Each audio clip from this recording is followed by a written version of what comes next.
Hello, hello! Share ko lang po sa inyo guys ang aking lemon ay masaya na. At ayan, marami na siyang sibol para sa kanyang bulaklak at mukhang magbibigay na siya ng bunga. Ayan, ang dami. Ayan po yung mga kulay puti na yan. Bulaklak po yan. Ayan. Ito oh. Yan, bago po. At ito yung kanyang mga bunga. Ang ganda. Thank you, thank you. May mga bagong sipol na mga bulaklak. Ayan, tsaka ito. Ayan, nabili ko po yan siya guys 3 months ago. At ayan na nga, nakikita ko na yung improvement ng kanyang itsura. Mukhang masaya siya dito sa aking bahay. At nakikita ko maraming bunga.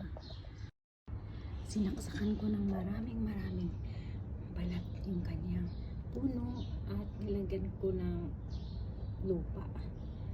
At ayan na nga, nakikita ko na yung kanyang resulta. At ayan, meron akong napansin, marami palang bunga na maliliit pa. Ayan. Tsaka yan. Ayan. Tapos dito pa guys, marami. Ayan. Ayan. Mga bagong bunga.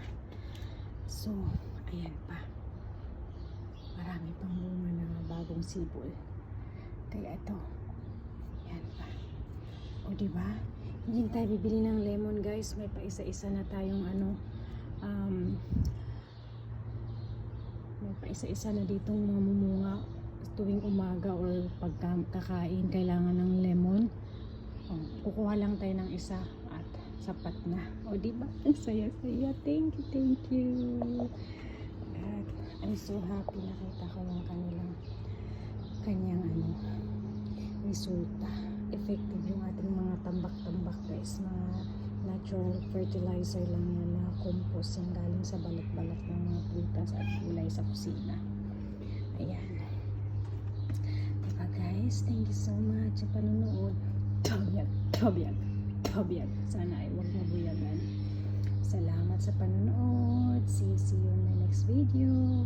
Please like and share. Thank you so much. Have a great day. Bye-bye.